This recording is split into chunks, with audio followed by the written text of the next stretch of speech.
जय मिथिला बोबोची। देखिए आज हम आपको पढ़ेंगे क्या, पहला चैप्टर एनपीओ। सब में बहुत ही मजेदार चैप्टर है, बहुत मजा आएगा पढ़ने में, ठीक ना। इसमें जो इसका इस्तेमाल जो राजनीतिक पार्टी जैसे बीजेपी हो गया, कांग्रेस, सब गलत इस्तेमाल भी करता है, या फिर बिजनेसमैन गलत इस्तेमाल करता है इस संगठन का। जैसे कि एनपीओ में आता है अनाथ आश्रम सब। हाँ, तो वो किस तरीके से पैसा का मिसलीडिंग करता है, वो हर एक चीज पढ़ेंगे इसमें, ठीक ना। गलत इस्तेमाल कैसे करता है वो भी पढ़ेंगे, और इस चैप्टर को बड़े ही मजेदार तरीके से पढ़ेंगे। देखिए अपने आसपास जो है ना, कहीं पे भी नजर दौड़ाइए, दो ही संगठन मिलेगा। या तो उसका मकसद होगा कमाना, या जो कि हम 11th में पढ़ चुके हैं, या तो उसका मकसद कमाना नहीं होगा। ठीक, देखिए पहला जिसका मकसद कमाना होगा, जैसे मान लीजिए अंबानी, अडानी हो गया, टाटा हो गया, हाँ, उस सब का मकसद है कमाना। वो कुछ देगा सामान तो वो कमाएगा। मतलब कि मान लीजिए अगर आप टाटा के पास गए, हाँ, टाटा के शोरूम में एक कार खरीद ली, कार खरीद लिए, आप फाइनेंस करवा लिए कि मतलब कि हाँ मेरे पास 2 लाख रुपया दे के कार खरीद लिए, दे तो देगा कार। लेकिन मान लीजिए पैसा नहीं दे पाए ना, तो मेरे घर से उठा के लेके भी जा सकता है। क्यों? क्योंकि उसका मकसद न कमाना है, उसका मकसद कमाना है, प्रॉफिट कमाना है। किसका? टाटा का। प्रॉफिट मेकिंग कंपनी है वो, सब ऑर्गेनाइजेशन है, ठीक है ना। तो ऐसा आसपास दिखेगा तो ऐसा रहता है जिसका मकसद कमाना रहता है। और एक दो, जैसे कि मान लीजिए अनाथ आश्रम का नाम सुने होंगे, जरूर नाम सुने होंगे अनाथ आश्रम का, वृद्धाश्रम का नाम सुने होंगे, हॉस्पिटल, यूनिवर्सिटी, हाँ, ये सब क्या हो गया, मंदिर वगैरह, इस सब का मकसद कमाना नहीं रहता है। तो इस सब का मकसद कमाना नहीं होता है। अर्थात क्या, गैर लाभकारी संस्था या नॉन प्रॉफिट ऑर्गेनाइजेशन उसको बोलते हैं जिसका मकसद कमाना नहीं, जबकि समाज का कल्याण करना हो। नोट भी लाए हैं, नोट भी आपको स्क्रीनशॉट लेते चलेगा, लिख लीजिएगा, एकदम इजी से इजी लैंग्वेज में लाए हैं। ठीक, जैसे कि मान लीजिए अनाथ आश्रम का क्या मकसद रहता है? अनाथ आश्रम का मकसद ये नहीं रहता कि पैसा कमाए उससे। अनाथ आश्रम का मकसद रहता है कि जो भी बच्चा जिसका माँ बाप नहीं है, छोड़ दिया है, उसको घर देना, उसको पढ़ाना लिखाना, ये सब किसका काम रहता है? अनाथ आश्रम का, ना कि कमाना। यही रहता है। तो देखिए दो ही तरह का ऑर्गेनाइजेशन देखिएगा, एगो जिसका मकसद कमाना होता है उसको बोलते हैं प्रॉफिट मेकिंग ऑर्गेनाइजेशन, एगो जो कि अभी इस चैप्टर में पढ़ेंगे पूरा डिटेल में, ये सब पढ़ चुके हैं, अंबानी अडानी के लिए हम पढ़ चुके हैं 11th में, ठीक ना। अब देखिए अब जो पढ़ेंगे नॉन प्रॉफिट ऑर्गेनाइजेशन, ऐसा संस्था जिसका मकसद कमाना नहीं होता। एक चीज बताए, राम मंदिर का मकसद कमाना है? कभी नहीं है राम मंदिर का मकसद कमाना, जबकि हिंदू सबके लिए क्या है, धर्म के क्षेत्र को प्रचार करना। ऐसा संगठन जिसका मकसद कमाना नहीं, जबकि आर्ट, कल्चर, स्पोर्ट्स, एजुकेशन, किसी भी चीज को जो है ना प्रमोट करना, हाँ, क्या करना, प्रमोट करना, उसका ये मतलब बढ़ चढ़ कर बताना उसके बारे में, ठीक ना। जैसे मान लीजिए अनाथ आश्रम हो गया, वृद्धाश्रम, हॉस्पिटल, यूनिवर्सिटी, जो भी है वो सबका मकसद कमाना नहीं है। हॉस्पिटल का मकसद अब वो कबू न कमाना होगा। देखिए तब ना सरकारी हॉस्पिटल इतना रहता है, 1 रुपया में जाइएगा, 1 रुपया में आपको दवाई दे देगा, पूरा 1 रुपया में आपको पूरा चेकअप कर देगा। क्या उसका मकसद कमाना है? नहीं ना, उसका मकसद क्या है, ये आपको सेवा प्रदान करना। ठीक, तो वो सब किस में आ जाएगा, नॉन प्रॉफिट ऑर्गेनाइजेशन में, एनपीओ में आ जाता है।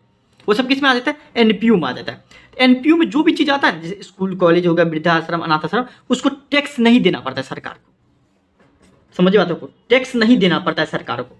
आप बोलिएगा मंदिर वंदिर तो देते रहता है टैक्स, मंदिर सब देते रहता है टैक्स, लेकिन उसके पीछे कुछ रीजन है, पहले ये समझ लीजिए। देखिए पहले ये समझिए, इसका गलत इस्तेमाल भी हो सकता है। हाँ, इसका गलत इस्तेमाल इस तरीके से होता है, जैसे मान लीजिए कोई बिजनेसमैन है, ले लीजिए मुकेश अंबानी है, मुकेश अंबानी है।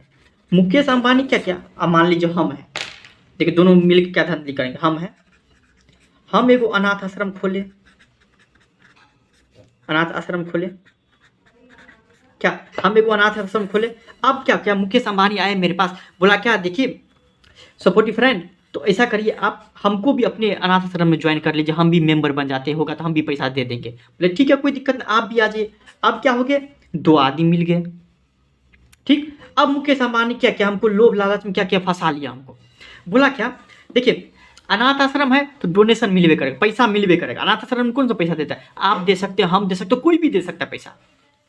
ये सब ऐसा है, कोई भी पैसा, अभी अभी बताएंगे हम आपको, देखिए कि किस किस तरीके से पैसा आता है। लेकिन पहले ये समझिए कि अनाथ आश्रम के पास मान लीजिए 5 लाख रुपया आया, जैसे कि राम मंदिर बन रहा है, राम मंदिर में कौन दिया पैसा, आप और हम जैसा आदमी दिए। हाँ, अब देखिए तो क्या हो गया कि अनाथ आश्रम खोले हैं। अब मुकेश अंबानी बोला क्या, देखिए आपके पास 5 लाख रुपया है, आप तो अनाथ बच्चा सबको घर उड़ देते हैं, लेकिन 5 लाख रुपया है, बहुत है, ऐसा करिए ना, आप मेरे साथ मिल जाइए। एक कुछ है ना, हाईवे के पास जो जमीन है 3 लाख रुपया में दे रहा है, मेरे पास तो नहीं है। मुकेश अंबानी बोला आप दे दीजिए पैसा, समझे? दोनों आदमी जो है ना मतलब 50-50 हो जाएँगे। आपका भी 1.5 कट्ठा हो जाएगा, मेरा भी 1.5 कट्ठा हो जाएगा। हम भी लालच में आ गए और उस पैसा का क्या इस्तेमाल कर लिए? गलत इस्तेमाल कर लिए। सरकार तो इसको देख नहीं रहा है, सरकार को तो टैक्स नहीं देना पड़ रहा है हमको, क्या? तो क्या हो गया? इसका गलत इस्तेमाल कर लेते हैं, ठीक? वैसे ही बीजेपी हो, कांग्रेस सब क्या करते हैं, जैसे कि मान लीजिए कोई अनाथ आश्रम खोल देता है, कोई खोला, उसमें वो जुड़ जाता है, हाँ, और दूसरे-दूसरे जगह से पैसा मँगाते रहता है, क्योंकि जहाँ पैसा आता है अनाथ आश्रम सब में, ये सब एनपीओ में आता है, ठीक है ना? तो सरकार इस पे नज़र नहीं रखते रहता है। जब तक कि बड़ा कंपनी ने मतलब सॉरी बड़ा नहीं बन जाता, जैसे कि मान लीजिए कोई राम मंदिर, तो राम मंदिर पे सरकार जो है नज़र रखेगा, उससे टैक्स भी लेगा। राम मंदिर से टैक्स भी लेगा, क्योंकि देखिए राम मंदिर का गलत इस्तेमाल क्या हो सकता है, जैसे कि मान लीजिए अब 8,000 करोड़ मान लीजिए थोड़ा के लिए, या 10,000 करोड़ रुपया हुआ, दान दान दिया ना सब मिलके 10,000 करोड़, मान लीजिए थोड़ा देर के लिए दान दिया इतना। अब उस पैसा का क्या करेगा कुछ आदमी सब, जो बोलेगा क्या मंदिर बनने में तो 3,000 मान लीजिए खर्चा हुआ, 3,000 करोड़ रुपया खर्चा हुआ, और बाकी जो 7,000 करोड़ बचा उसका वो पर्सनल यूज सब कर लेगा। यही हो गया धांधली, सरकार तो उसको देखेगा नहीं, तो गलत इस्तेमाल हो गया, ठीक है ना? इस तरीके से गलत इस्तेमाल होता है, लेकिन गलत इस्तेमाल का हटाइए, आप जो समझ रहे हैं वो समझिए। देखिए फीचर्स भी बहुत ज़्यादा पूछा जाता है, विशेषता मतलब क्या? आपका विशेषता क्या है? कि आप पढ़ने में अच्छा है, हाँ, आप पढ़ने में अच्छा है, हाँ, आप खेलने में अच्छा है, ये आपकी क्या विशेषता, विशेष गुण दिखाता है। उसी तरह से एनपीओ का क्या विशेष गुण होगा? एनपीओ जो है, जो लोग को सेवा देता है, उसका क्या विशेष गुण होगा? कि सर्विस मोटिव है, अर्थात वो उसका काम क्या रहता है? समाज का कल्याण करना, पहला तो ये काम होता है। उसका क्या होता है? क्या होता है कि ये प्रमोट करता है कला को, शिक्षा को, शिक्षा भी फ्री में मिलता है सरकारी स्कूल में जाके देखिए, ठीक है ना? धर्म का प्रचार करना, ये सब की कौन करता है? एनपीओ करता है। राम मंदिर क्या कर रहा है? धर्म का प्रचार कर रहा है, ठीक है ना? इसलिए वो किस में आएगा? एनपीओ में आ जाएगा, ना कि प्रॉफिट मेकिंग कंपनी वगैरह में या ऑर्गेनाइजेशन में आएगा। अब क्या हुआ, इसके बारे में एक और चीज क्या है कि it has separate legal entity, मतलब क्या? ये समझे नहीं समझे? देखिए मतलब कि मान लीजिए कि जैसे कि मुकेश अंबानी की कंपनी और मुकेश अंबानी दोनों अलग अलग आदमी, आपको पता है ना? जैसे हमको केस करना होगा, मान लीजिए जियो सिम जो है ना अच्छा से नेटवर्क नहीं पकड़ता, या फिर मान लीजिए जियो सिम जो है से हमको ठग लिया बहुत ही पैसा, ठीक ना? बहुत ही पैसा जियो ठग लिया, तो हम केस मुकेश अंबानी पे नहीं करेंगे, हम केस मुकेश अंबानी पे नहीं करेंगे, जबकि उसके कंपनी पे करेंगे। बोलेगा क्यों? वही तो उसका मालिक है। नहीं, क्योंकि मुकेश अंबानी अलग एंटिटी हो जाता है और उसका कंपनी अलग एंटिटी हो जाता है। उसी तरीके से अगर मान लीजिए हमको केस करना होगा, कोई राम मंदिर का पैसा चुरा लिया, कुछ भी करना है, या फिर मान लीजिए अनाथ आश्रम का पैसा कुछ ले लिया, तो हम उस अनाथ आश्रम पर केस कर सकते हैं, समझे? ना कि उसके आदमी पे कर सकते हैं, जो आदमी उसमें जुड़ा रहेगा उस पर नहीं कर सकते। हाँ, वही आदमी मिलकर केस लड़ेगा वो दूसरा बात है, लेकिन डायरेक्टली हम उस पर केस नहीं कर सकते। लेकिन मान लीजिए कोई दुकानदार आपको जो है ना कुछ गलत सामान दे दिया, तो डायरेक्टली आप दुकानदार के पे केस कर सकते हैं, ठीक है ना? लेकिन इस सब में नहीं होता है, इसमें क्या होता है? सेपरेट लीगल एंटिटी रहता है, मतलब क्या मालिक और उसका जो बिजनेस रहता है दोनों अलग अलग आदमी रहता है, ठीक? तो वो इसकी विशेषता हो गया। सर्विस तो देता है लेकिन नॉमिनल चार्ज। अब मान लीजिए म्यूजियम गए होंगे घूमने के लिए, गए होंगे पार्क गए होंगे, पार्क में तो नहीं पैसे लेते थे, फिर म्यूजियम हो गया, लाइब्रेरी हो गया, उसमें तो जाने तो देता है आपको, हाँ जाने तो देता है, लेकिन एक 5 रुपया 10 रुपया ले लेता है। ताकि क्यों लेता है? ताकि वो मेंटेनेंस वगैरह सब कर सके, ताकि वो जो है ना म्यूजियम सबका रख रखाव के जो खर्चा आता है क्लीनिंग व्लीनिंग के लिए, साफ सफाई के लिए, उसके लिए वो पैसा जुटा सके। आपको तो सर्विस देगा लेकिन बहुत ही पैसा नहीं लेगा, मतलब कम ही पैसा में देगा। ये इसकी विशेषता है, बहुत बड़ी विशेषता। 4 विशेषता लिखना चाहिए तो लिख लीजिएगा। हाँ, कि पहला क्या है उसका मोटिव बताया, प्रॉफिट नहीं कमाना, सोशल सर्विस करना। लीगल एंटिटी है, आर्ट कल्चर को रिलीजियस को प्रमोट करता है और सर्विस प्रोवाइड करता है कम रेट पे। और एक चीज़ का इसका जो है ना आपको वेबसाइट आपको 10-15 दिन के अंदर लॉन्च हो जाएगा, तो आप वहाँ से डाउनलोड भी कर सकते हैं। अभी आप समझ लीजिए, ये हो गया विशेषता इसका। एगो दो विशेषता और है कि इसमें 3 अकाउंट बनाया जाता है, वो सब आगे देखेंगे। विशेषता बहुत लिख सकते हैं, बुक में भी दिया हुआ है। अब क्या हुआ कि इस तरीके से समझ के एनपीओ क्या है? गैर लाभकारी संस्था जिसका मकसद कमाना नहीं होता है, ठीक है, जबकि सर्विस प्रोवाइड करना होता है। अब क्या हुआ कि अच्छा सर्विस प्रोवाइड करना होता है, लेकिन एनपीओ जैसे कि अनाथ आश्रम सब चलता कैसे, ये समझेंगे आप। अनाथ आश्रम जो है या वृद्धाश्रम कुछ भी चलता कैसे है? कहीं ना कहीं से पैसा आता होगा या पैसा हम देते होंगे तभी चलता है, कोई भी चीज चलता है। देख समझे?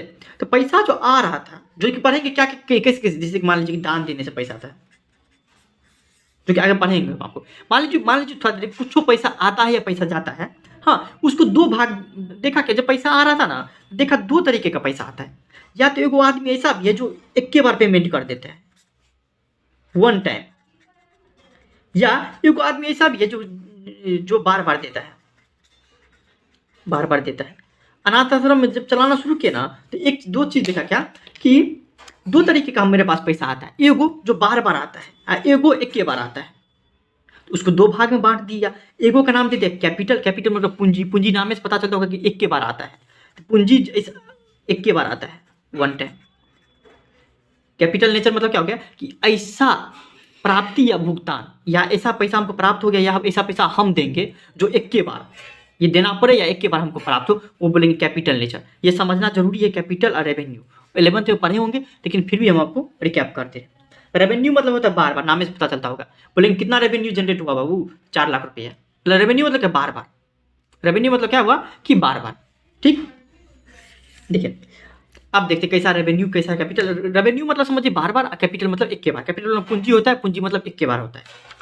ठीक, अब देखिए पैसा देखिए कौन कौन चीज से आएगा। पहला आता है सब्सक्रिप्शन से पैसा आता है, इस सबको अनाथ आश्रम में समझिए। पैसा पहला जो आएगा ना वो सब्सक्रिप्शन से आएगा, चंदा से आएगा। अर्थात क्या मतलब, क्या जैसे कि आप लोग लेते होंगे कुछ भी खरीदे, नेटफ्लिक्स खरीद लीजिए या कुछ हो, यूट्यूब प्रीमियम सब्सक्रिप्शन बोल रहा है लेने के लिए। सब्सक्रिप्शन मतलब क्या, आप उसका मेंबर बन जाइएगा, एक तरीका का मेंबर, और आपको एक रेगुलर पेमेंट करना पड़ेगा। ये क्या होता है कि कॉमन शब्द बोले कि जैसे अनाथ आश्रम चला रहे हैं आप और हम, 2 आदमी मान लीजिए, एगो हम हो गए, एगो आप हो गए, 2 आदमी मिल के कर रहे हैं, या तीसरा मान लीजिए आपका कोई दोस्त भी है। 3 आदमी मिलकर अनाथ आश्रम अपना लोग चला रहे हैं, मान लीजिए थोड़ा देर के लिए। तो तीनों आदमी जब पैसा देंगे रेगुलर बेसिस पे, उसको बोलेंगे सब्सक्रिप्शन देना, चंदा देना। समझिए बात को कि जो आदमी, जो मेंबर क्लब को चलाता है, वो अगर वो पैसा देगा उसको बोलेंगे सब्सक्रिप्शन। मतलब क्या, एनपीयू को अपने सदस्य से जो पैसा मिलता है ना उसे चंदा कहते हैं, और अपने सदस्य से बार बार मिलते रहता है, इसलिए बार बार पैसा मिलता है, उसको बोलेंगे रेवेन्यू रिसिप्ट। रिसिप्ट मतलब तो प्राप्ति, बोलते हैं ना कि रिसिप्ट दे दीजिए। हाँ, रेवेन्यू रिसिप्ट मतलब क्या होगा, आयकर प्राप्ति, मतलब बार बार प्राप्त होने वाला पैसा को रेवेन्यू रिसिप्ट बोलेंगे। ऐसा पैसा जो बार बार प्राप्त हो उसको हम क्या बोलेंगे, रेवेन्यू रिसिप्ट बोलेंगे। ठीक, देख लीजिए सब्सक्रिप्शन क्या हो गया, मतलब मेंबर के द्वारा ऑर्गेनाइजेशन के रेगुलर बेसिस पे जो पैसा दिया जाता है उसी को बोलते हैं चंदा। ठीक ठीक, सदस्य ही देता है, मेंबर ही देता है। अब अनाथ आश्रम में एगो आदमी रहता है, लाखों आदमी जुड़ता है अनाथ आश्रम सबसे। सब्सक्रिप्शन हो गया। अब आता है डोनेशन। डोनेशन कोई दे सकता है, मतलब क्या, अपना आदमी को छोड़ के जो दूसरा आदमी देता है उसको डोनेशन बोले। अपना आदमी को छोड़ के जो दूसरा आदमी देता है उसको डोनेशन। जैसे राम मंदिर में क्या मिला, दान मिला, दान मिला। यह किसी बाहरी व्यक्ति, फर्म या कंपनी से प्राप्त होती है। ठीक है, सम पर्सन या गिफ्ट, गिफ्ट के तौर पे, मतलब जैसे कि राम मंदिर के लिए आया था ना पैसा मांगने, तो हम लोग गिफ्ट के तौर, मतलब कि एक मतलब होता है दिल के भाव था कि नहीं हम हिंदू को मानते हैं, राम भगवान को मानते हैं, जितना भी पैसा था हम लोग दे दिए खुशी से, उसको बोलते हैं दान देना। तो वो क्या है, एनपीओ के अंदर आता है। मंदिर सब क्या आता है, एनपीओ के अंदर आता है। उसका कमाना मकसद नहीं है, ठीक ना। तो सबसे ज़्यादा कमाता है किससे है, वो डोनेशन से कमाता है। तब ने देखे थे 3 गुना पैसा राम मंदिर में आ गया था, क्यों, कहाँ से, डोनेशन के थ्रू। ठीक, डोनेशन 2 तरीके का हो रहा था बाबू, देख रहा था क्या, जो चंदा भी आ रहा है ना, दान भी आ रहा है, सॉरी दान भी आ रहा है ना, तो 2 तरीके का आ रहा है। एगो क्या, जो बार बार डोनेशन आ रहा है, कोई भी आ रहा है 5 रुपया 10 रुपया दे रहा है, तो वो जनरल डोनेशन हो गया। वो जो बार बार मिलेगा उसको बोलेंगे revenue receipt. Revenue receipt English में कोशिश करिए सब कुछ पढ़ने का, रेवेन्यू रिसिप्ट, आयकर प्राप्ति। और हुआ क्या, जैसे कि मान लीजिए कि कोई ऐसा भी आदमी आ रहा था कि बोला क्या, विशिष्ट विशिष्ट दान देता था। क्या बोलता, क्या क्या क्या कि देखिए हम तो पैसा दे रहे हैं आपको 4 लाख रुपया, मान लीजिए कोई मंदिर बना रहा है, हाँ 4 लाख रुपया दे रहे हैं, या फिर मान लीजिए कुछ और कर रहा है, उसमें बोलेगा क्या कि 4 लाख रुपया दे रहे हैं, या फिर मान लीजिए 40 लाख रुपया दिए। कोई आदमी आया बोला 40 लाख रुपया दिए, लेकिन उस 40 लाख का आप मंदिर के बगल में क्या करिएगा, एक घर बना दीजिएगा, ताकि जो श्रद्धालु सब आएगा वो उसको ठहरने के लिए घर मिले। तो उसका इस्तेमाल हम सिर्फ और सिर्फ किस लिए कर सकते हैं, घर बनाने के लिए कर सकते हैं। किसके लिए, बगल में। तो वो हो गया, डोनेशन तो दे रहा है लेकिन स्पेशल हो गया, जो कि बार बार नहीं देगा कोई भी आदमी। तो वो क्या, हमारे क्या हो जाएगा, कैपिटल रिसिप्ट हो जाएगा। प्राप्त तो हो रहा है, अपने आप को क्या मानिए, एनपीओ मंदिर मानिए अपने आप को, गैर लाभकारी संस्था मानिए, तो आपको तो प्राप्त होगा पैसा, 40 लाख रुपया तो मिलेगा, लेकिन बार बार नहीं मिलेगा, इसलिए वो कैपिटल रिसिप्ट हो रहा है। रिसिप्ट मतलब क्या होता है? प्राप्ति। कैपिटल मतलब क्या? पूंजीगत प्राप्ति हो गया ये हमारा लिए। ठीक, ये पढ़ा रहे हैं, इसका मतलब कुछ ना कुछ रीजन है। ठीक, दो तरह का प्राप्ति हो सकती है, या तो कोई आएगा 10-20 रुपया दे देगा, वो जनरल डोनेशन हो जाएगा, या कोई आएगा बोलेगा विशेष काम के लिए देगा कोई, तो वो हो जाएगा हमारा स्पेसिफिक डोनेशन। ठीक, डोनेशन हो गया। पैसा देखिए कहाँ कहाँ से आते रहता है पैसा, समझ के, दो तरीके से आ गया। तीसरा क्या हो सकता है, पहले ये समझिए, तीसरा आ सकता है लेगेसी के थ्रू, वसीयतनामा के थ्रू। लेगेसी मतलब क्या होता है कि जैसे बुढ़वा सब कोई मरने लगते हैं, बुढ़िया सब, तो उसका बेटा उटा नहीं रहता है, तो बोलता है क्या मेरा जो जमीन है उस कोई नहीं लेगा, वहाँ पे मंदिर बन जाना चाहिए, वहाँ पे अनाथ आश्रम बन जाना चाहिए। तो वो जमीन सब जो हो गया, वो सब क्या हो जाता है, उसको बोलते हैं वसीयत, लेगेसी बोलते हैं। कि जो बंदा मर गया है उसके इच्छा अनुसार जो भी चीज दिया जाता है उसको क्या बोलते हैं, मतलब कि वो किस लिए देता है, ताकि वो एक छाप छोड़ दे कि नहीं नहीं नहीं मरा ना, तो मतलब क्या हो गया कि मतलब जमीन दिया है, जमीन पे क्या हो, मंदिर बना हुआ है, और फलानमा मरा था तो जमीन जमीन दिया था और उस पर मंदिर बना है, मस्जिद बना है, तो वो होता है क्या, लेगेसी, वसीयत होता है, या अनाथ आश्रम बना है। तो क्या हुआ, मरने से पहले अब उसके इच्छा अनुसार दी गई राशि या प्रॉपर्टी क्या कहलाती है, लेगेसी, वसीयत। अब बताइए, वो तो बार बार नहीं मरेगा, बार बार तो नहीं देगा कोई भी आदमी, तो वो क्या हो जाता है, कैपिटल रिसिप्ट होता है, साल में एक बार, 2 बार, 3 बार मिल जाता है, बस हो गया, वही बहुत बड़ी बात है। तो वो पूंजीगत प्राप्ति हो गया। पूंजीगत प्राप्ति, जो एक बार मिले उसको पूंजीगत प्राप्ति कहते हैं। ये सब याद रखिएगा, जरूरत पड़ेगा, उसे क्या करते हैं, पूंजीगत प्राप्ति, लेगेसी, समझ गए। वसीयत, एक छाप छोड़ना हुआ, वसीयत। ऑनोरेरियम मतलब क्या हो गया कि हमारे पास क्या था, हम एक ड्राइवर रखे हुए थे, अब क्या हुआ, ड्राइवर की छुट्टी पे चले गया, वो छुट्टी पे चले गया ड्राइवर, हम दूसरा आदमी को बुलाए क्योंकि जरूरत था, हमको कहीं जाना था, मान लीजिए पटना जाना था, तो हम एक आदमी को बुलाए, ड्राइवर को। अब जो हम उसको पैसा देंगे, वो मेरा कर्मचारी नहीं है, वो मेरा ड्राइवर नहीं है, रेगुलर ड्राइवर नहीं है, लेकिन हम उसको जो पैसा देंगे खुशी के तौर पे, मतलब क्या, thank you for your service today, मतलब क्या, आज जो तुम काम किए उसके लिए हम आपको मतलब एक धन्यवाद के रूप में देते हैं तुमको पैसा। ठीक ना, ये तो हो गया रियल लाइफ में। या फिर मान लीजिए कोई अनाथ आश्रम क्या होता है, वैसे ही आ जाते रहता है कोई, हाँ कोई सब किसी को बुलाते रहते तो वैसे ही आ जाते रहता है, बराबर आदमी सब, तो उसको भी थोड़ा दे देते रहते पैसा, या फिर मान लीजिए चादर वादर दे देते रहता है, वो क्या होता है, उसको बोलेंगे ऑनरेरियम। मान लीजिए कि हम आपको ड्राइवर को बुलाए, 1 दिन के लिए 2 दिन के लिए बुलाए, तो क्या हो जाएगा, उसको जो पैसा देंगे वो सैलरी नहीं देंगे, उसको जो पैसा देंगे उसका अलग नाम होता है, जिसका नाम होता है ऑनरेरियम, एनपीओ में मानदेय बोल लेते हैं उसको, क्योंकि कंपनी ने पढ़ा रहे हैं क्या, तो उसको क्या बोलेंगे, मानदेय बोलेंगे। कंपनी के लिए खर्चा हो जाएगा, लेकिन अपना लोगों के लिए क्या हो जाएगा, खर्चा के लिए क्या लिखेंगे, ऑनरेरियम, मानदेय। मतलब क्या, कर्मचारी के अलावा अगर किसी भी व्यक्ति को पेमेंट करते हैं ना, हाँ उसकी सेवा के लिए, उसको क्या बोलते हैं, मानदेय। ठीक ना, ऐसा ऐसा बार बार होते रहता है कि देखेगा ड्राइवर हर 1 महीना में चले जाते रहता है, 10 दिन गाँव चले जाते हैं, या 5 दिन चले जाते रहता है, या फिर मान लीजिए 6 महीना में चले जाते रहता है, तो वो हमको बार बार पेमेंट करना पड़ता है किसी न किसी को, इसलिए उसको क्या बोलेंगे, रेवेन्यू पेमेंट, हम पेमेंट कर रहे हैं, रेवेन्यू रिसीव होता है हमको पैसा, इसमें रिसीव नहीं हो रहा है, इसमें हमारा जो अनाथ आश्रम है, हमारा जो हॉस्पिटल है, हमारा जो भी है उससे पैसा जा रहा है, तो उसको बोलता है पेमेंट करना। ठीक, तो रेवेन्यू पेमेंट करना, रेवेन्यू पेमेंट ही इसको मानेंगे। ठीक, रेवेन्यू नेचर का, क्योंकि बार बार होता है तो रेवेन्यू नेचर हो गया, अब दे रहे हैं तो पेमेंट करना, अब प्राप्त हो रहा है तो रिसिप्ट करना, बस लागे इसी हो गया। और सब क्या हुआ, फिर जब थोड़ा आगे गए तो 1-2 आदमी ऐसा मिला कि लाइफ मेंबरशिप फी क्या हो गया, कि पहले ये समझ लीजिए, इंट्रेंस फी समझ लीजिए, कि मान लीजिए कि पहली बार जब आप प्रवेश करने वक्त देते हैं, जैसे कि मान लीजिए कि स्कूल में एडमिशन लेते हैं, तो एडमिशन के वक्त में भी आपको देना पड़ता होगा एडमिशन फी, एडमिशन करवा रहे 2-3 हज़ार रुपये देना ही पड़ेगा।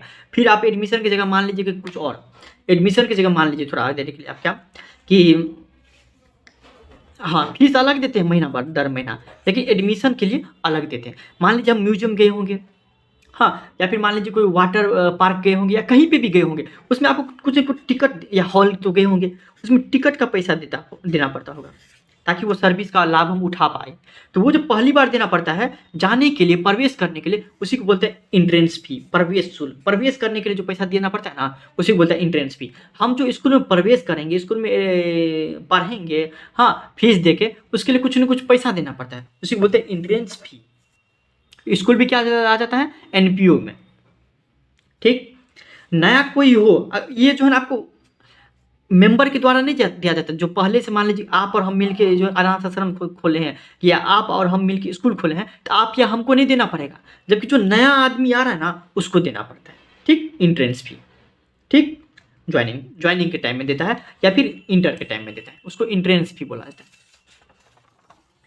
लाइफ मेंबरशिप फी क्या होता है कि एक के बार दिया जाता है, हिंदी के नाम से पता चले, आजीवन सदस्यता शुल्क। आजीवन मतलब क्या, जीवन काल में सिर्फ एक बार। अब मान लीजिए आप चाहिएगा ना तो लाइब्रेरी सब ज्वाइन करिएगा, या फिर हाँ, या फिर मान लीजिए कि कोई पार्क वार्क होता है जहाँ पर पैसा देना पड़ता है, पटना आइएगा तो बुद्धा पार्क में, तो आप दो काम कर सकते हैं, लाइब्रेरी वगैरह सब हो गया, या कहीं पे भी दो काम कर सकते हैं। या तो आपको रोज देना पड़ेगा पैसा, दे दीजिए, या तो महीना में दे दीजिए, या जीवन में एक के बार। बोलेगा क्या, आप जिंदगी में कभी आइएगा ना तो आपको फ्री रहेगा, आप ये दिखा दीजिए ना कार्ड तो आपको आने देंगे, सिर्फ और सिर्फ आप 10,000 रुपया दे दीजिए।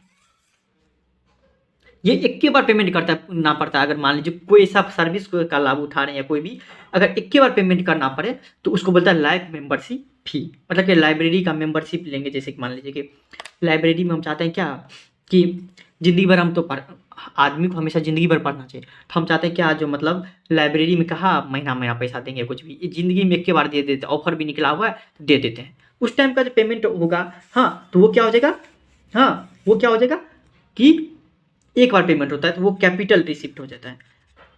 लाइब्रेरी सब भी एनपीओ में ही आता है, एनपीओ में ही आता है। एनपीओ मतलब क्या, लाइब्रेरी का मकसद कमाना नहीं होता है, कमाना रहता है। एक बुक 5-5 हज़ार का आता है, आप उसको पढ़ सकते हैं, 10 रुपये हम देखें 10,000 बुक पढ़ सकते हैं, उसका मकसद कमाना नहीं है। तो वो मान लीजिए कोई लाइब्रेरी वाला है, लाइब्रेरी वाला को एक के बार पैसा मिलेगा तो उसको क्या बोलेगा, वो लाइफ मेंबरशिप फी। ठीक, आजीवन सदस्यता शुल्क।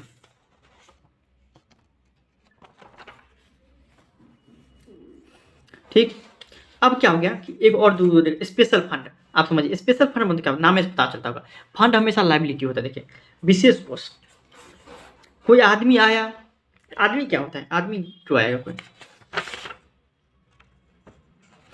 पहले इंडोमेंट फंड समझिए। इंडोमेंट फंड क्या होता है, समर्पित निधि कोष। देखिए, अब क्या हुआ कि बहुत अच्छा से मान लीजिए राम मंदिर बना, बहुत अच्छा से 1-2 साल बाद चल रहा है, बहुत पैसा आ रहा है राम मंदिर में। अब क्या किया राम मंदिर वाला सब, सोचा ट्रस्ट चल रहा है राम मंदिर का भी ट्रस्ट, ठीक ना। देखिए, तो राम मंदिर वाला क्या बोला कि देखिए बहुत पैसा है, इस पैसा का ना हम क्या कर देते हैं, बगल में, जैसे कि बगल में अनाथ आश्रम खोल देते हैं, या स्कूल खोल देते हैं, या हॉस्पिटल खोल देते हैं। करता है अभी पटना का महावीर मंदिर देख लीजिए, कैंसर हॉस्पिटल चलाता है। उस टाइप का जो पैसा जो अलग, जैसे मान लीजिए कि 300 करोड़ है राम मंदिर के पास, 100 करोड़ अगर मान लीजिए हॉस्पिटल बनाने में दे देगा तो उसको, उस पैसा को क्या बोलेंगे, इंडोमेंट फंड। क्या बोलेंगे, endowment fund. Provide permanent means of support with the donate money. हमको पैसा तो प्राप्त हुआ, डोनेशन वाला जो पैसा है उसी पैसा का इस्तेमाल करके, डोनेशन मिला ना बहुत पैसा, उसी पैसा का इस्तेमाल करके हमको रिसीव हुआ है, कैपिटल रिसीव हुआ है, उसी पैसा का इस्तेमाल करके हम कोई फिक्स्ड इन्वेस्टमेंट कर देंगे, उसी को बोलते हैं इंडोमेंट फंड का, समर्पित निधि कोष। ठीक, जैसे कि हॉस्पिटल बनाना राम मंदिर के द्वारा, तो वो क्या हो गया, इंडोमेंट फंड हो जाएगा। ठीक ना, वो क्या हो जाएगा, उसके लिए राम मंदिर के लिए क्या हो जाएगा, वो इंडोमेंट फंड हो जाएगा। हाँ, फंड मतलब क्या, फंड मतलब क्या, उसका विशेष काम होता है, लाइबिलिटी माना जाता है। अगर मान लीजिए हम बोल देंगे कि 100 करोड़ में हॉस्पिटल बनेगा तो उसका इस्तेमाल हम दूसरा काम के लिए नहीं कर सकते हैं। क्यों, क्योंकि वो फंड बन गया।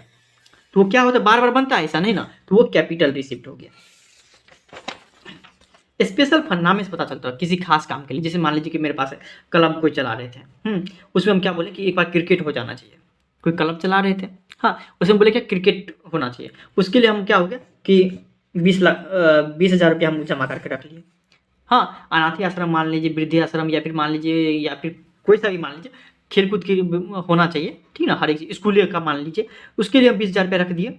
हाँ, तो वो किसी खास काम के लिए, जैसे कि मान लीजिए मैच के लिए हम 20,000 रुपया फिक्स करके रख दिए, तो उसको बोला जाता है मैच फंड। हमारे पास पैसा आया एनपीओ में, हाँ, स्कूल में पैसा आया, उस पैसा को हम कुछ किसी खास काम के लिए रख दिए हैं, तो इसीलिए उसी को बोलते हैं विशेष कोष बनाना, किसी खास काम के लिए। ठीक, तो ये पैसा आता है, ठीक, पैसा आता है, पैसा जाता भी है, पैसा आता है, पैसा जाता भी है, और उस पैसे का इस्तेमाल भी हम दूसरे काम के लिए करते हैं। दोनों चीज में देख लीजिए, इसका इस्तेमाल दूसरा काम के इंडोमेंट फंड के लिए और स्पेशल फंड के लिए हम किए। पैसा आया डोनेशन के थ्रू, सब्सक्रिप्शन के थ्रू, हाँ, लेगेसी के थ्रू, लेकिन उसका इस्तेमाल कैसे कर दिया हम? सैलरी देंगे, ऑनोरेरियम देंगे, ठीक ना, या फिर मान लीजिए हम वहाँ पे क्या कर दिए, एक हॉस्पिटल बनाने के लिए इंडोमेंट फंड कर दिए। पैसा आता भी है, जाता भी है, और उसका इस्तेमाल हम दूसरे काम के लिए भी करते हैं। ठीक, इतना समझ के क्या होता है उसमें, एनपीओ में ये सब काम होता है कि पैसा आता भी है, जाता भी है, और उसका दूसरा इस्तेमाल भी करते हैं। ये क्या हो गया आपको, क्या हो गया यहाँ, ये आपको क्या हो गया कि एनपीओ समझ में आ गया। अब थ्योरेटिकल नॉलेज खत्म हो गया, अब थोड़ा बहुत प्रैक्टिकल नॉलेज पे आते हैं। एक और चीज छूट गया कि अगर मान लीजिए कोई सरकार कुछ पैसा देता है ना, उसको बोलते हैं गवर्नमेंट ग्रांट देना। हाँ, सरकार के द्वारा दी गई राशि को क्या बोलते हैं? सरकारी अनुदान। जैसे मान लीजिए सरकारी जो स्कूल है, वो कौन देता है पैसा उसमें? हाँ, सरकार देता है ना, सरकार देता है पैसा, तो वो क्या हो जाता है आपको, उस पैसा को क्या बोलेंगे? Government grants. ठीक, जैसे बार बार देते रहता है तो उसको बोलते हैं रेवेन्यू रिसिप्ट। पैसा, कुछ पैसा आपको बार बार दे देगा, जैसे टीचर सबको सैलरी देना, हाँ, स्कूल में बच्चा सबको खिलाने पिलाने के लिए मिड डे मील का व्यवस्था करना, वो हो जाएगा रेवेन्यू, बार बार देते रहता है, रिसिप्ट होगा। स्कूल के लिए क्या हो जाएगा, स्कूल भी एनपीओ में आता है, एनपीओ में आता है क्या, क्योंकि उसका मकसद कमाना नहीं, पढ़ाना लिखाना होता है। तो उसको जो प्राप्त होगा आटा चावल के लिए, या फिर मान लीजिए सैलरी वगैरह के लिए, तो रेवेन्यू रिसिप्ट हो जाएगा। कभी कभी ये भी बोलता है कि देखो हम पैसा दे रहे हैं, लेकिन 2 लाख में जो है ना अलग से वो लाइब्रेरी बना देना। सरकार देगा, लेकिन बोला कि लाइब्रेरी बनना चाहिए बाबू, इसका अगर धांधली हुआ तो फिर देख लो तुमको हटा देंगे या केस कर देंगे। उसका एक खास मकसद के लिए इस्तेमाल कर रहे हैं, अर्थात वो क्या हमारा क्या हो जाएगा, कैपिटल रिसिप्ट हो जाएगा। ठीक, वो डिपेंड करता है नेचर पे, कैसा पैसा आ रहा है ना, उस पर डिपेंड करता है। जब पढ़ने लगेंगे तब आप समझ में आएगा। ठीक, अब देखिए अकाउंट अब क्या हो गया, पैसा आ भी रहा था, पैसा जा भी रहा था, पैसा का दूसरा इस्तेमाल भी कर रहा था। इस बीच पता चलना चाहिए ना आपको भी कि कितना पैसा आता है, कितना पैसा जाता है। वो कैसे पता चलेगा? जब आप उसका अकाउंटिंग करेंगे, डाटा रखेंगे तब ना। तो क्या बोला, 3 खाता तब बनाने लगा। तब क्या हुआ, 3 खाता बनाने लगा, 3 खाता बनाने लगा। हाँ, जैसे कि मुकेश अंबानी बनाते 3 खाता, कौन कौन सा? पहला बनाता वो ट्रेडिंग अकाउंट, हाँ, व्यापारिक खाता। दूसरा बनाता प्रॉफिट एंड लॉस अकाउंट, लाभ एवं प्रॉफिट एंड लॉस अकाउंट बनाता है। तीसरा आपको कौन बनाता है? बैलेंस शीट बनाते हैं। मुकेश अंबानी बनाता है 3 गो। उससे पता चलता है कि कितना पैसा आया है बिजनेस में, कितना पैसा गया है, कितना लॉस में है या प्रॉफिट में है। लेकिन एनपीओ का मकसद तो लॉस या प्रॉफिट कमाना नहीं है। एनपीओ का, स्कूल का तो मकसद लॉस कमाना नहीं है, अनाथ आश्रम का मकसद तो प्रॉफिट कमाना नहीं है। इसलिए वो अलग से अकाउंट बनाता है जिसका नाम होता है रिसिप्ट एंड पेमेंट अकाउंट। उसके बाद आपको इनकम एंड एक्सपेंडिचर अकाउंट और बैलेंस शीट जो सेम है। बैलेंस शीट दिखाता है क्या, बैलेंस शीट से ये दिखता है कि कितना संपत्ति है या कितना कर्जा है। इसलिए वो हर एक आदमी बनाता है बैलेंस शीट। बैलेंस शीट बनाने का यही कारण। ठीक है, रिसिप्ट एंड पेमेंट अकाउंट बनाता है क्यों? क्योंकि देखिए जो भी पैसा डोनेशन वगैरह प्राप्त होगा ना, कुछ पैसा खर्चा भी होगा, सैलरी वगैरह देंगे। तो रिसिप्ट एंड पेमेंट अकाउंट प्राप्ति एवं भुगतान खाता से ये पता चलता है कि कितना पैसा आया है या कितना पैसा गया है।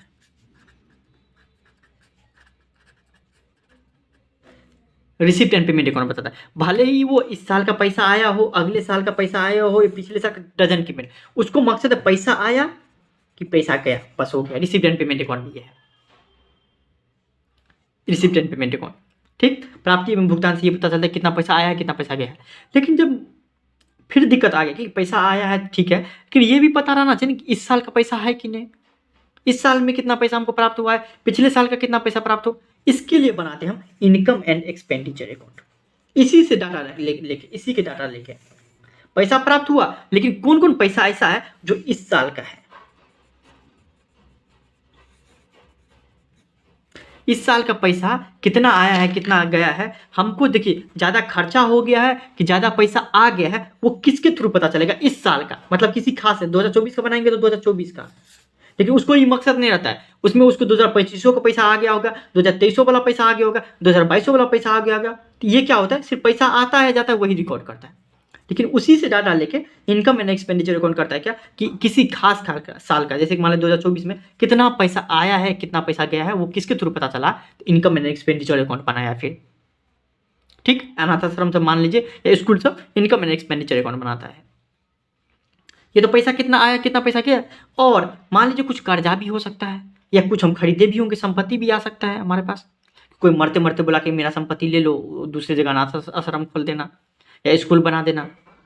एगो हम अनाथ आश्रम खोले थे, एगो आदमी और मर रहा था, वो भी हमको दे दिया, संपत्ति मेरा बढ़ गया होगा।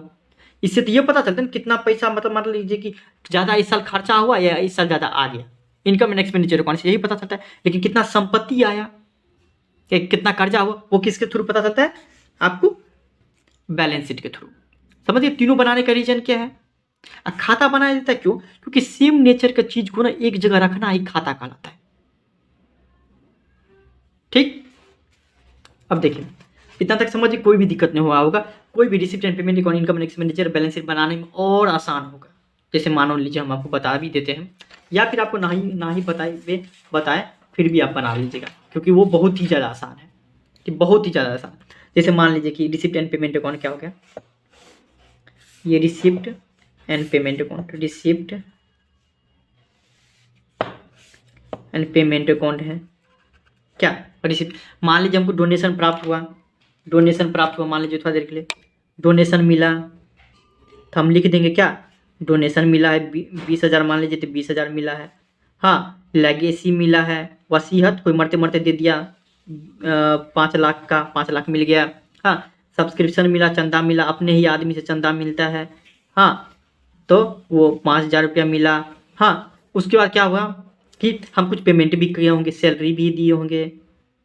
हाँ, 1,000 रुपया सैलरी दिए। हाँ, कोई सैलरी मान लीजिए कोई आदमी नहीं था, हम दूसरा आदमी को बुलाए तो उसको ऑनरेरियम दिया जाता है, वो मान लीजिए 2,000 रुपया चले गया। तो इस तरीके से कुछ पैसा प्राप्त होता है और कुछ पैसा, या फिर मान लीजिए साल के पहले भी मेरे पास कुछ पैसा रहता है तो उसको भी लिखते हैं। तो रिसिप्ट एंड पेमेंट अकाउंट इस तरीके से बनता है, कोनो पैसा मिला तो लिख देंगे रिसिप्ट में, और गया तो पेमेंट में लिख देंगे, बस यही तक खत्म।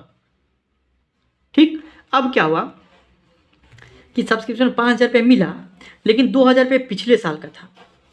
इनकम एंड एक्सपेंडिचर अकाउंट कुछ नहीं करता है। इनकम एंड एक्सपेंडिचर अकाउंट क्या करता है?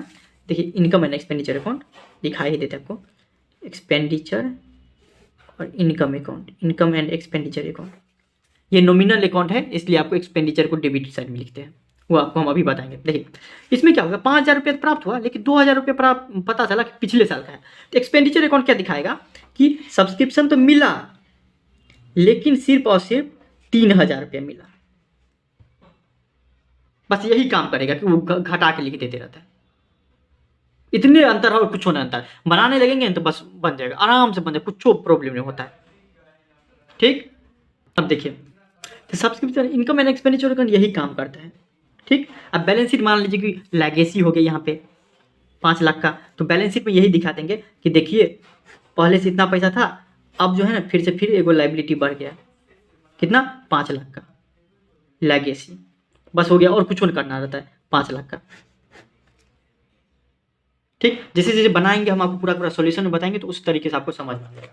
देखिए रिसिप्ट एंड पेमेंट अकाउंट के बारे में आपको समझने की कोई जरूरत नहीं है, फिर भी देखिए रिसिप्ट एंड पेमेंट अकाउंट क्या होगा, प्राप्ति एवं भुगतान खाता, कि यह जो है ना कैश, मतलब पैसा आया पैसा गया, बस वही देखना है। तो वो उसको बोला था कि कैश कितना आया है या कैश कितना गया है, उसका एक समरी है, सारांश है। ठीक, कि किसी गिवन पीरियड के लिए। तो रिसिप्ट एंड पेमेंट अकाउंट यही है, प्राप्ति एवं भुगतान खाता।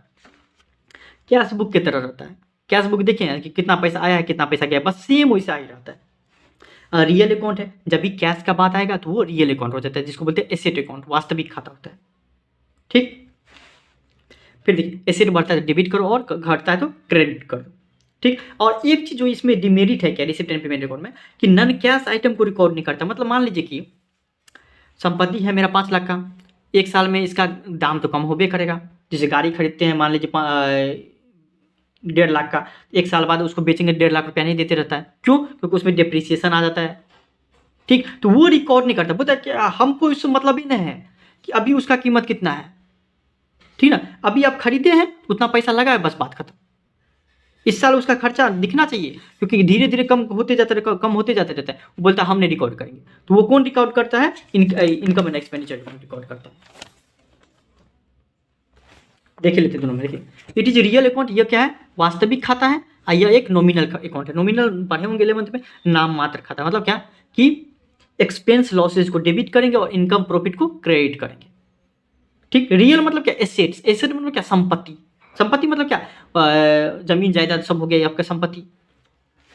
कैश ट्रांजैक्शन का समरी है, और ये किस चीज़ का है कि किसी पार्टिकुलर पीरियड में कितना प्रॉफिट एंड लॉस की तरह ये है। यह है कैश अकाउंट की तरह, यह है प्रॉफिट एंड लॉस की तरह। प्रॉफिट एंड लॉस कहाँ पढ़े थे? बिजनेस में पढ़े हुए थे। बस इतना समझिए, उससे ज़्यादा कुछ नहीं। हाँ, इसमें ओपनिंग और क्लोजिंग बैलेंस से शुरू होगा, ठीक ना। इसमें कुछ ओपनिंग क्लोजिंग बैलेंस से शुरू नहीं होगा। इसमें क्या होगा? डेबिट साइड में आपको क्या हो जाएगा? जो भी पैसा आएगा उसको रिकॉर्ड करेंगे। इसमें किस चीज़ का रिकॉर्ड करेंगे कि हमारे पास कितना खर्चा हुआ है, कितना लॉसेज हुआ है। देखिए बताए हुए थे ना। इसके डेबिट साइड में किस चीज़ का रिकॉर्ड करते हैं? कितना पैसा आया है। जबकि इनकम एंड एक्सपेंडिचर अकाउंट के डेबिट साइड में, देखिए इनकम एंड एक्सपेंडिचर अकाउंट के डेबिट साइड में हम ये दिखाते हैं कितना खर्चा हुआ है, कितना लॉस हुआ है। बस यही अंतर है दोनों में। क्रेडिट साइड में हम ये दिखाते हैं इनकम एंड एक्सपेंडिचर अकाउंट के क्रेडिट साइड में कितना इनकम आया है, और इसके क्रेडिट साइड में ये दिखाते हैं कि कितना हमारे पास क्या हो गया आपको कि कितना हम इसमें पेमेंट किए हैं, कितना हम क्रेडिट साइड में पेमेंट किए हैं। ये आपको रिसिप्ट एंड पेमेंट अकाउंट में देखते हैं। बस यही अंतर है और कुछ अंतर नहीं है। बस यही देखना भी, और उससे ज़्यादा कुछ नहीं करना है। बस इतना करना है, उससे ज़्यादा कुछ नहीं, ठीक। फिर भी कोई दिक्कत होता है, इंस्टाग्राम पे आप फॉलो कर सकते हैं, मैसेज कर सकते हैं। और उसके बाद हमको इसका प्रैक्टिकल भी बता ही दे रहे, तो आपको दिक्कत नहीं होने वाला है, ठीक ना। देखते रहिए। Thank you so much.